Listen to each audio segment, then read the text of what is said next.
The pointer? Yeah.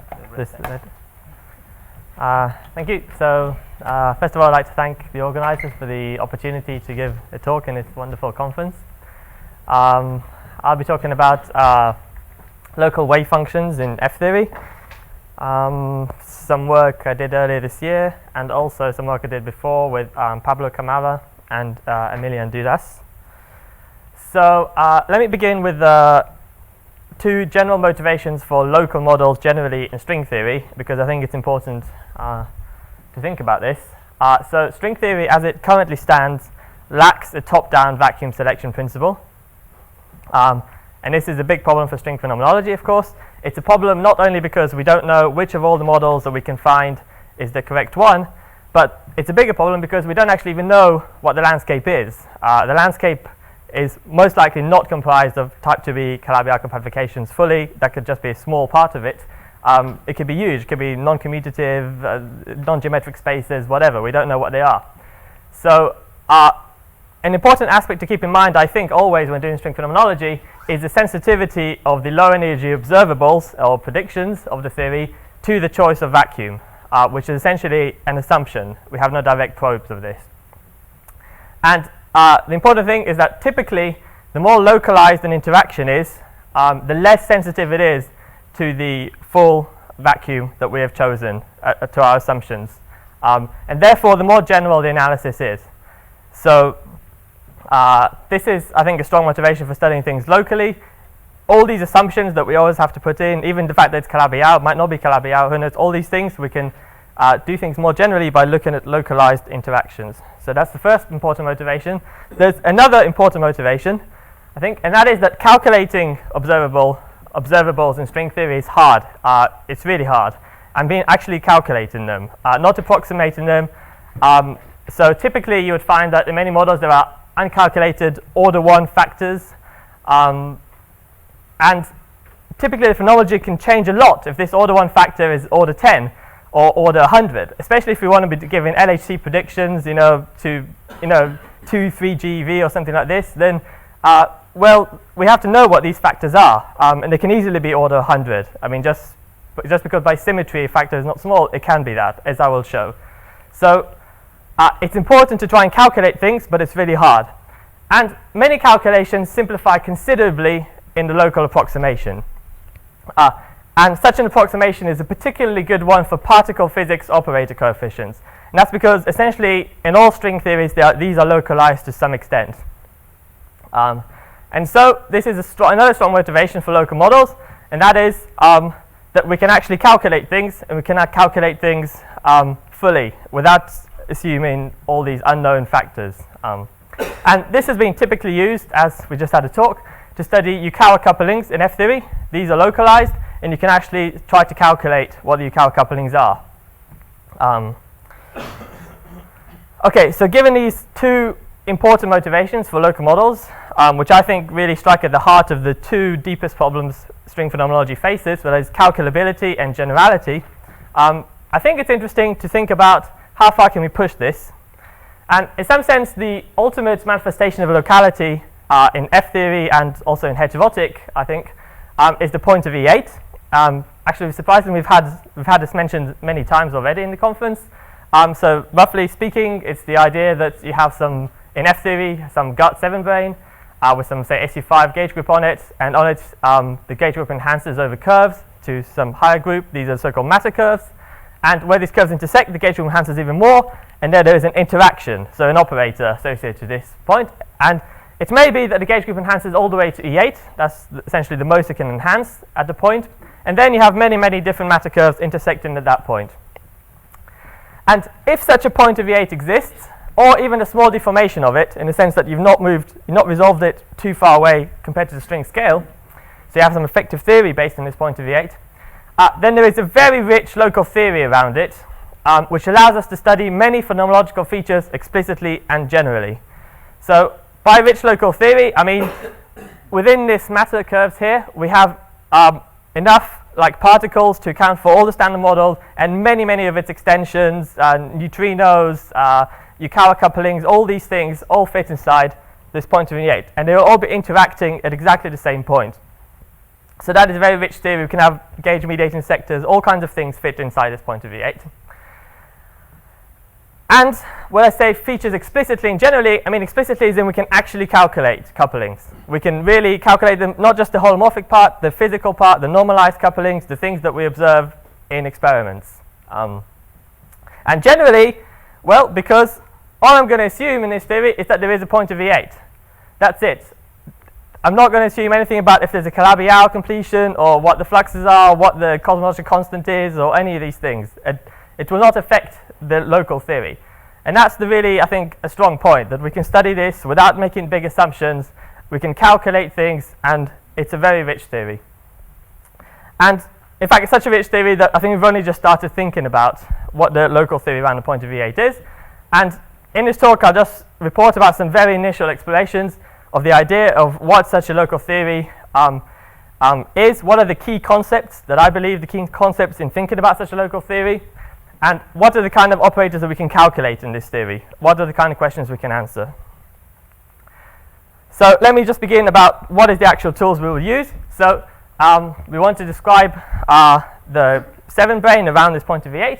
So our current only description we have, the best description we have, is in terms of the IR limit, in terms of some canonical 8-dimensional twisted Super-Yang-Mills theory. And this theory has a gauge field in it and a Higgs field.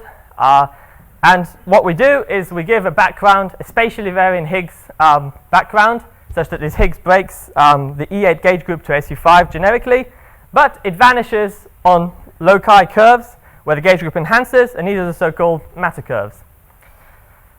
Apart from that, we also have to turn on at least a background flux, at least to generate chirality. So we need a chiral sector. So these are like the minimal ingredients we need. In these backgrounds, the matter fields will arise as fluctuations of the 8-dimensional fields. So these are the 8-dimensional fields, like there's a gauge field in the Higgs, and we take the gauge field with an internal index. So this is like a scalar, if you like. This will give us a chiral multiplet, n equals 1 4-dimensional chiral multiplet. The same thing from the Higgs. And we can also take the gauge field with an external index, will give us a 4-dimensional vector multiplet. So this is how the matter of the standard model arises in this theory. And each one of these multiplets will come from an 8-dimensional field. So it will have some internal profile along the internal directions. That is its wave function. And if we want to calculate some coupling in this theory, well, this comes from an 8D field theory coupling. It will just involve the coupling of the 4D fields.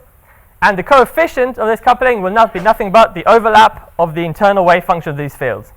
So this is how we can actually calculate these coefficients. It's not like up to order 1 factors. We just calculate what they are. We just calculate these wave functions, normalize them, calculate their integral, and that tells us what the answer is. Schematically, the wave functions look like this in this background of flux and Higgs. Well, there is an exponential localization onto the loci where the Higgs field vanishes. That is the localization onto the matter curves. And another thing is that within the matter curve itself, there is localization due to the flux. So this is important. The wave function, if it's chiral, it will not be spread out over the matter curve uniformly. You can tell us just from supersymmetry because, anyway. The exponential localization onto the matter curves implies that it is possible to consider studying a point of V8 just on a local patch, because everything's going to be exponentially localized into the curves, and all these curves are going to interact at this point. So then any overlap calculation between these wave functions will be strongly localized at the point of V8. And so we can think about what kind of local backgrounds should we have. Well, you can just think about the most general background you can have at leading order in Taylor expansion around this point. So that's the most general thing you can do. This is the most general thing you can do. You just take a leading order in the coordinates, Z1 and Z2 on the gut surface for the Higgs. Here mk is some mass scale, the cutoff scale of your theory, which is like some kind of string scale. And these are local geometric scales, R parallel and R perpendicular. They are factors in the metric. You can think of it if, in terms of torus, let's say, then R parallel will be this length scale associated with S gut, and R perpendicular will be length scale associated normal to F gut. But here they're just local things around the point of V8. And these are gauge generator indices. So typically when we study Yukawas, we take this to be inside U3 or SO12 or something. But this runs more generally, and in our case, this will sit inside the full E8, inside the point of E8. Same thing for the gauge field. This is the most general background you can take. Here, these M's are like the fluxes, if you like. It's linear, and there's a gauge generator index. And you take these backgrounds, you put them into the Dirac equation of this twisted Yang-Mills theory. It looks like this, where these are sort of Dirac operators along different directions. And I just put it up like, and you solve this to be 0, and that tells you what the massless wave functions are. You then calculate the integral of their overlaps and tells you what the coefficient, the coupling between the massless modes are. This is the Dirac operators have not put it explicitly, but the only thing to note is that you can write this equation as acting on a vector where these fields, these are fermions coming from the gauge field, from the Higgs, or from the external legs of the gauge field, this is the gaugino. They all sit inside this vector very naturally and form an n equals 4 multiplet. Okay, so you can solve for my general fractions. You don't need to pay any attention to this. There's only two things I want you to get from this. One is that they have been solved for the most general local linear background. You can just solve for the wave function, but it's complicated. You know, these p's are given in terms of these p's, and these psi's are given in terms of this psi's, and these lambdas are given in terms of this lambdas, but it can be solved for. And the other thing is to note is that they're not just some very simple thing. There's many factors, and these factors get raised to higher powers. So it's very, very easy to start off with order 1 coefficients and get order 100 numbers out of it. So yeah, that's the other thing I wanted to point out. So okay, so now I'm going to point out what I think are two important concepts in thinking about a model around the point of V8. And the first one is to do with the wave function profiles, not the localization onto the matter curves, but along the matter curves. And the relation of this to a local notion of chirality, and why I think this is important. So to understand this better, it's always good to have an example in mind, a kind of global example in the sense of, let's solve the wave function over a full matter curve. So let's take an example matter curve to be a P1, let's say. And the wave function is on a P1 in a background of flux. So I turn on some flux, which integrates to this M. So we should have M chiral modes on this P1. Actually, the wave functions were solved here in this paper, and they look like this. And we can see chirality generated from this flux directly in the wave functions. It manifests itself in the unitary frame, which is what this is, by the normalizability of the wave function. So for example, if M is positive, then you see that these wave functions here, 5 pluses, they are not normalizable. They diverge as z goes to infinity, and therefore we should throw all these solutions out. So we just end up with 1/2 of the solutions. So this has generated chirality for us. So chirality manifests itself in the unitary frame by the normalizability of the wave functions. In fact, you can see that if you say turn on 10 of these, then here in this arbitrary polynomial anti-holomorphic prefactor, you may take z to be 1, z squared, z cubed, and so on, up to, let's say, z to the 5 or something, when this becomes, again, non-normalizable. So it generates for you m solutions of 1 chirality, exactly what this chirality formula tells us.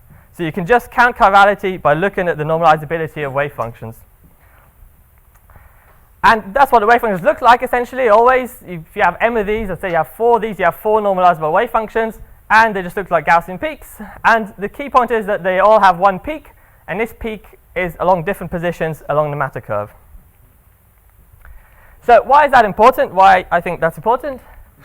Because now we're interested in the patch inside the curve. This is where the point is, where the point of V8 is, where it intersects a different curve.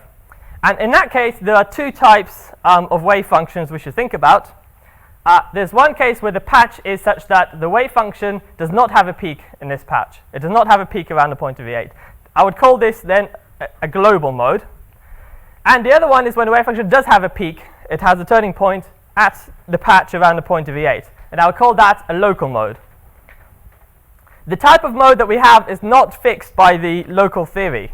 Whether mode is local, wave function is local or global is not fixed local theory, and that is because the local theory has isometries associated to it that are, if you like, the remnants of Wilson lines, Tirode Wilson lines, and it means that you can always do an arbitrary transformation of coordinates along the matter curve, and the equations stay the same, and all that happens is that wave functions transform by a factor, which is just the holomorphic factor, which is part of the arbitrary holomorphic prefactor you have in wave functions. So by an appropriate choice of the arbitrary holomorphic prefactor, you can always move the peak of the wave function as you like along the matter curve to wherever you want in the local theory. Whether mode is local or global is fixed by the boundary conditions in the full theory and by orthonormality of the wave functions, just like any set of wave function solutions. So we cannot tell locally where the peak of the wave function should be. But whether a mode is local or global is constrained by phenomenology. So although we cannot fix this from the top down, we can constrain it phenomenologically, and that is because if the wave function peak, if it's a global mode, the wave function peak is away from the point of V8, then any operators that are associated to this mode will be suppressed because the overlap with this wave function will be small. So this tells us that, for example, third generation and the Higgs, so Tokugawa is order 1, so all the fields that are involved in the Tokugawa better have a peak in the wave function near the Yukawa point. Otherwise, the Tokugawa will be small. That's just some of these. So, for example, we can tell phenomenologically some of these modes better be local. They better have a peak. Actually, there's an additional motivation for the point of V8 phenomenological. We've had Kumon mention the fact that the CKA matrix tells you that the two Yukawa should be near each other. There is a similar one when you start thinking about the peaks of the wave functions inside the matter curve. And that is, for example, that is because the same 10 curve, the same 10 matter appears in the bottom Yukawa and in the top Yukawa. But this 10 matter will have some peak somewhere. But if you say in large town beta, you have a large bottom Yukawa and a large top Yukawa, then this peak they better be close to each other and both be sitting near to this peak. Otherwise, if one Yukawa is far away from this peak, then it's going to be very, very small. So the fact that, let's say, if you're in large town beta, both the bottom Yukawa and the top Yukawa are big, tells you that they both better be sitting near the point where this wave function peaks, and so they better be close to each other. Again, coming together towards the point of V8. Anyway, why am I so interested in the difference between these local modes and the peaks of these wave functions at the point of interaction? Because for local modes, there is a constraint. The chirality of the local mode is related to the local form of the flux. So chirality is typically something we think of as something global. We have to write flux, integrated, and something like this. But actually, if the wave function has a turning point, then the local form of the flux determines the chirality of that wave function. This is like related to the ideas of Morse theory, if you like, where you can look at functions on a space, and you can calculate the homology by the turning points of the functions. Exactly the same thing's happening here. And the point is that if you have a turning point in a local patch, then the chirality of that mode is given by this formula explicitly, where this is, remember, the leading order local flux and local Higgs. Why is this important? It's important because if you have a point of V8, then you have many states, and you want a particular chirality for, let's say, the top generation, the 5s, the 10s, the Higgses, whatever you want, but you have very few fluxes because you are just looking at a local point. You're just in flat space. You don't have any cycles you can turn the fluxes on. You don't have the landscape of fluxes. You have hardly any fluxes, but you have many states. So in fact, if you start to think of realizing realistic models around a point of V8, where the wave functions are peaked at a point of V8, which you need to phenomenologically, then you have very non-trivial constraints to satisfy. And this is, in some sense, local spectrum model building. So this is like model building on a point you have to do. And it's non-trivial to do this. In fact, I think like one of the things I looked for is modes where all the matter is generations distributed in different curves, and they're all peaking at the point of V8, and I could not find such a model, for example. But there are other constraints. It's non-trivial to build a model based on a point of V8 where the wave functions peak there. Okay, what is another important concept that I think is important when we think about this, which is really important from the point of V8, is the point of massive modes. So the thing is that in a local theory, you can also start studying massive modes. These are massive excitations spatially. And all you do is you just have your Super-Yang-Mills, you have some Dirac operators in this theory, and you just calculate the commutation relations, and then from that you generate raising operators, and then you start exciting your zero-mode wave functions. So you can write down a massive mode like this. It has 3 integers labeled in it. It's just a number of times that the raising operators have acted on the massless mode wave function. And this P is this n equals 4 index. It's sitting inside this vector which runs over from 1 to 4. Yeah, like massless modes, they sit inside this n equals 4. You see that, yeah, you can just generate along the n equals 4 towers. There are 2 types of massive modes. There are Landau levels. They arise in the presence of flux and are n equals 1-like, so they're chiral-like. So for example, this is a spectrum of one level, if you like, of Landau levels. So these lambdas are some functions of the flux. They're non-zero. So this is the mass. So you see there's just 1, 0. So you have a chiral mode. And all these heavy modes are what I call Landau levels. These are the analogs of winding modes, actually. And the other types of modes are KK modes. And they are n equals 2-like. They're non-chiral. So they would correspond to the case when you turn the flux such that lambda 3 goes to 0 here, and then you start seeing that everything pairs up. So you see 0, 0, 1, 1, this lambda 3, I don't know, yeah, lambda 2, and so on. Yeah. Okay. I don't know what this is. Your partner, this is. Okay, yeah, I know what it is. The sum of the lambdas goes to 0. So when he says lambda 3 to 0, lambda 2 is equal to minus lambda 1. So then these two match up. So the spectrum pairs up into n equals 2 spectrum. And that's a KK spectrum. There's a difference between a lambda level spectrum, which is chiral. Okay, so the coupling of massive modes to massless modes is just done the same as the coupling of massless modes to each other. You calculate the wave function of the massive mode, you integrate its overlap with the massless modes, and it tells you how these couple to massless modes. This will be very important for phenomenology, as I'll mention out later. This particular coupling, it features very heavily in gut theories. But another thing is that massive modes couple to each other. And why is that important? That's important because you want to integrate them out to generate high dimension operators, which are constrained by phenomenology. So you have to know which modes couple to each other, and the coupling is non-trivial. They don't just all couple to each other. They couple to each other through the 8-dimensional kinetic term. And the point is that this derivative operator acts like a raising-lowering operator, so they couple different sectors to each other in a complicated way. So this is an example of a sector that couples. So this is the four-dimensional massive mode, if you like.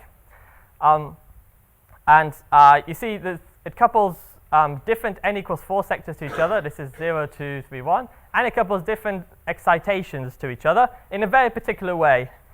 But the point is you can calculate it. You can calculate which massive modes couple to each other. So once you have this, let me give just a brief example of the kind of things you can hope to calculate around a theory at point of V8. The kind of questions we would like to answer that have featured heavily in F-theory phenomenology all this time. But we've not been able to calculate the actual factors that matter. So here you can calculate them. So let me just give an example. First of all, you have to find a model around a point of V8. This is non-trivial. So you think this is E8. So our model is labeled by these 4 extra U1s. So if you like, there's 5 indices with a trace set constraint.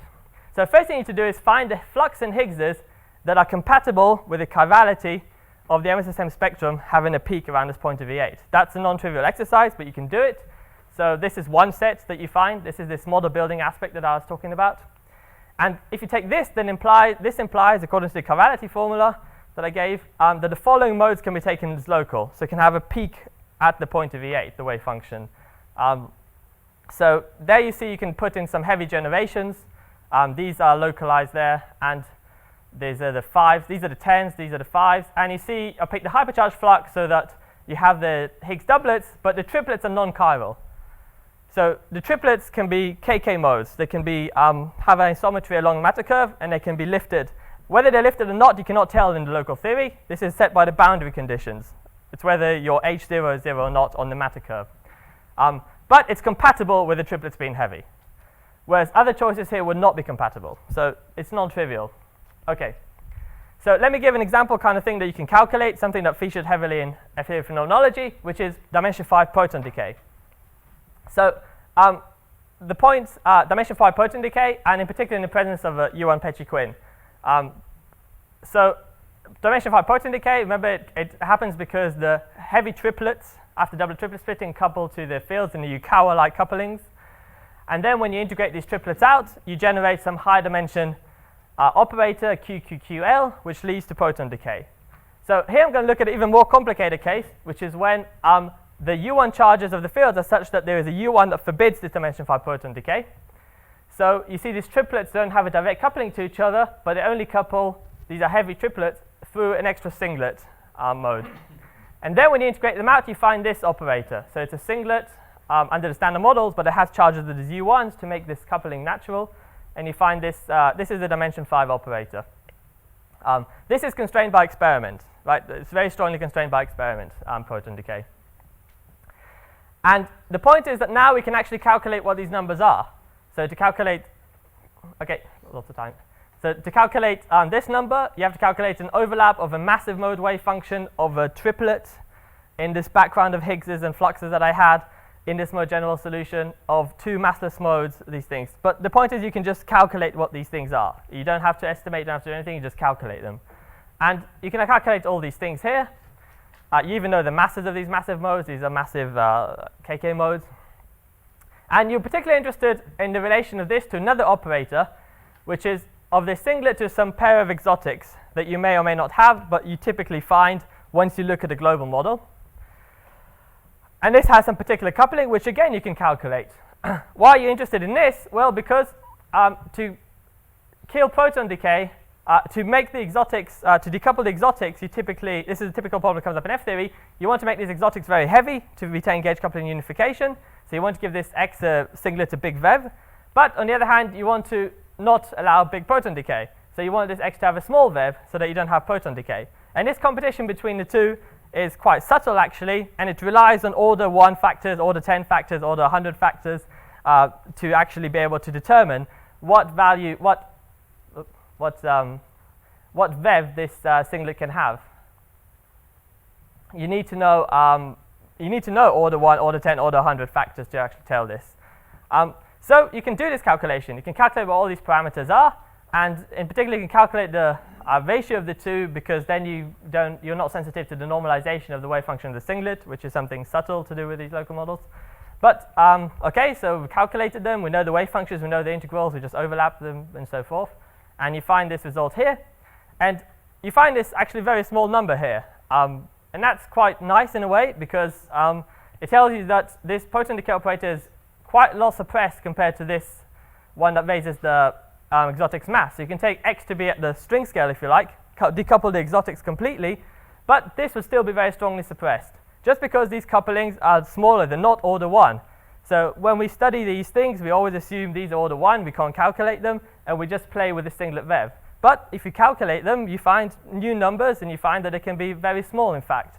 So this is the kind of answers we can answer, kind of questions we can answer in a local model that we would not be able to do generally. Now, I'm not saying this is the model of the universe, or this is a problem way to solve proton decay. I'm just saying this is an example of the kind of things we can calculate and the kind of things that can happen. You can find numbers that are not order 1, they're order 10 to the minus 3, 10 to the minus 4 more than what you thought. Okay, so that's the thing. So let me just raise 2 issues, or maybe 1, depends on what the time is, that are general challenges to meet, I think, already at this level. In this model, I find small Yukawa couplings. In fact, the product of the two, the top and bottom, is 10 to the minus 5. That's a bit too small than what we want.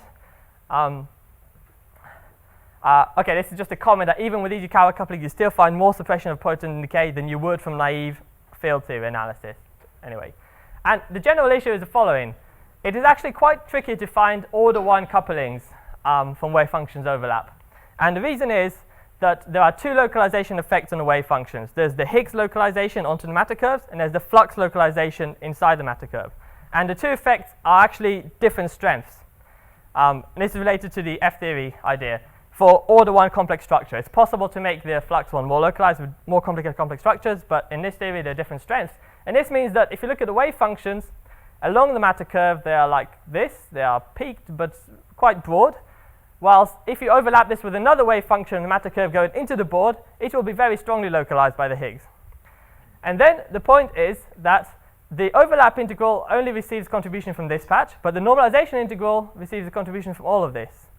And so when you correctly normalize the wave function, you nearly always find that the coupling, when calculated, the physical coupling, it's actually small. And this is the basic reason why.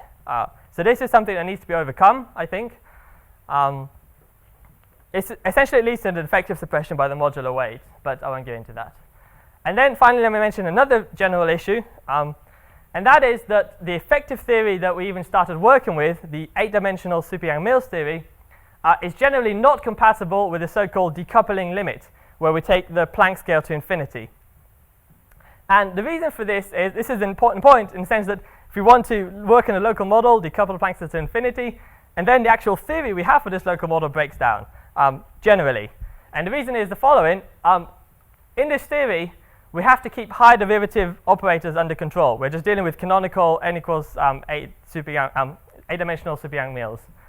And there are 2 types of high derivative terms. One is associated to the flux. So you want to keep flux density dilute, essentially.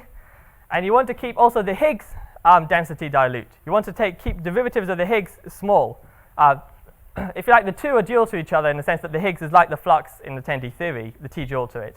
So you want to keep the Higgs dilute and the flux dilute.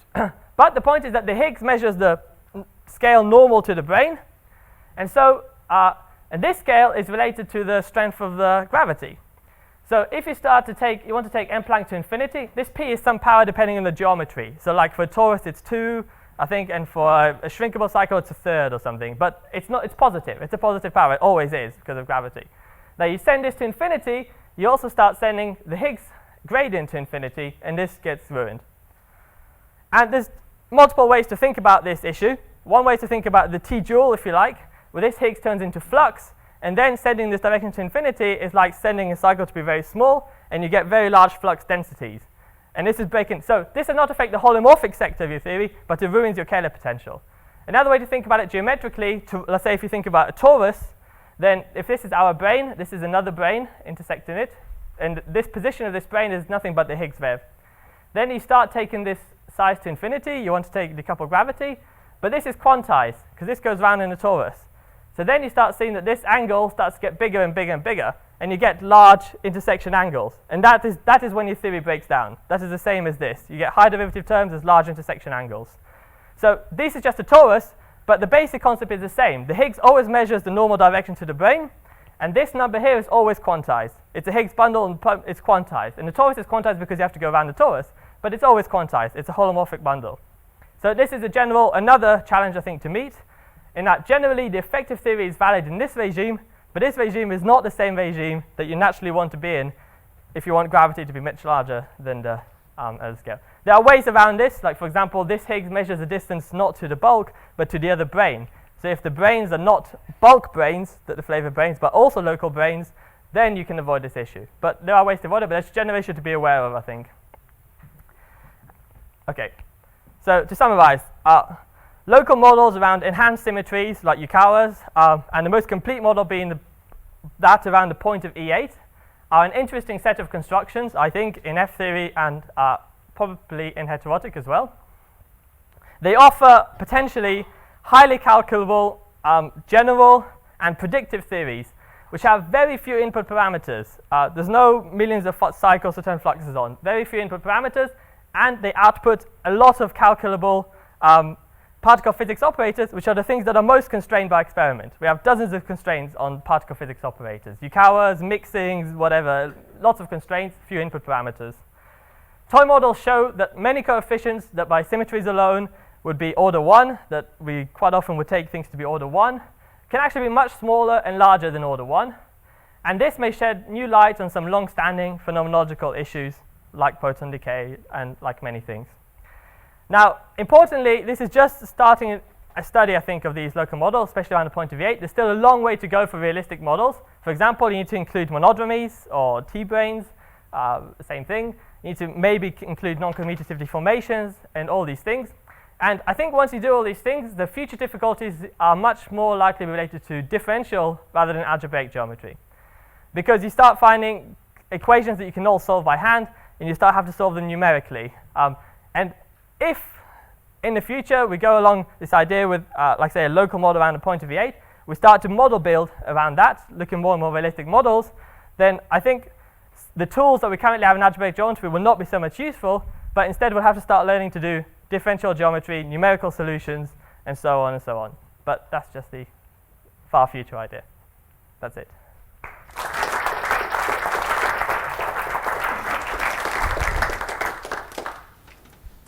Questions? Stuart? So there was this motivation for having this point of E8. One motivation was that have up curves and down curves intersect at the same point so they can have small CTM angles. Did you suggest, or did you say that that's also related to maybe having large tangent beta? Yeah, in the following sense, that if you imagine this is the 10 curve, and you have a 5 bar, 10, and you have a 5, 10, 10, okay? And let's say this is Yukawa B, Yukawa top. Then let's say I put Yukawa top here. Then I know this must be order 1. So I know that this, because this reference is chiral, it means it has a peak somewhere. Otherwise it would be n equals 2 if it's spread out. So I know this peak better be here, because the peak of these three things overlap to be 1. So I know this wave function better look like that. But now, if I take tangent beta to be 50, this guy also better be big. Right? This guy is 0.1 or something like this for tan b equals 50. So it tells me that this coupling better also be here at the peak. Otherwise, if it was here, it would also be small. So then, again, I'm bringing the two curves together, and so I'm reaching the point of V8. But this is not related to the model of flavor that you have, the CKM matrix or something like this. In fact, this is essentially the distance between them is directly related to tangent beta. 1 over tangent beta, if you like.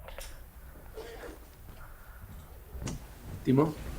This observation that some factors which naively would be order 1 then turn out to be totally different. Does this depend on the particular type of configuration or on other data like the particular realization? So could you play with it? Could you dial this, or is this set once and for all once you specify your E atoms you want to the 4 model or whatever? I think it would depend on your local fluxes and things like this. I don't know how much it can vary due to your local fluxes or not. I mean, I studied this.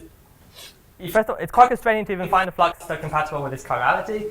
And then once you find them, you want to keep them dilute and something like this. And once I did that, I found these very small numbers. I mean, I did play around with fluxes, and you can start getting different numbers if you take different fluxes. But it's not a huge amount. Because of this general problem that I said, couplings are typically small in this theory.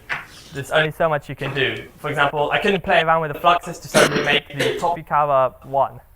It was always 10 to the minus 2 or something like this. And that's because of this different localization effects. I think this is known from like intersecting brane models in extra dimensions in the sense that you want to localize things along the curve as well as with the curve so that your overlap integrals are 1. More questions, Fernando? The issue about the setting the end plan to infinity that is can be complicated because you have the 2 different scales. Would that be used as a constraint essentially for model building eventually? Well, I don't think it affects. Well, it's not calculable to me how that can affect an actual observable. It's more that the theory would break down in this theory. So you would the Keller potential would get higher derivative corrections, and then you don't know how to normalize your wave functions. So you have to find ways out on the way out, maybe. So there's 2 ways out that I know of. One is that gravity is finite. So this R perpendicular actually is only about a factor of around 10 or something like this. If you have a local model, this P number I had, it's the smallest for a local model. So it's like motivation for local models. It's the biggest problem in a torus, let's say. If you have a local model, R perpendicular is just around 10 if you have a gate coupling. So then the volume is 10 to the 6, right? But in here, in these models, you need it to be around 2 or 3 or something like this. So it's not such a big difference between the 2. But this, remember, the one that sets the scale of gravity is a global scale. And this here is a local scale. It's a scale to do with the metric around the point of V8. So all you need is some kind of inhomogeneity such that your space is a bit flatter, factor of 3 times flatter than the average curvature near this point of V8, so that your theory is well defined there. In fact, you can never define a theory on the full S-cut where this happens, because you have to come back to yourself.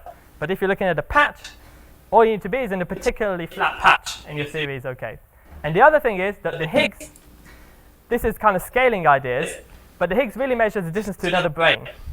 And what I've assumed here is that the other brane, the flavor brane, goes into the bulk, so that it scales with the same R that scales gravity. But if it's not, it can just be a local brane. You can have 2 intersecting branes, and they'll both be local. In that case, even if you decouple gravity, the Higgs will still stay the same, because it's measuring the distance to a brane, not to the distance to the Calabi-Yau. So that's another configuration where you'd avoid this problem. But if you have a bulk brane, a flavor brane, which is a bulk, and you start pulling this guy away, your theory will break down on the 7 brane. That's the point I was trying to make. Okay, I have a simple question. What about dimension 4 variant number violating operators in the E8? Well, this is just done by the gauge group. So how can you forbid? How you can get R parity or anything like that? So this is not to do with the wave function overlaps. This you would forbid with the U1 symmetry. So then you have to look at what your spectrum is and whether the U1 symmetry forbids this operator or not. So U1 symmetry. I would say U1 symmetry. I don't think the wave functions can give you a 10 to the 16 suppression that you need for these things for dimension 4 quadrant decay. Okay, so we thank Eran again.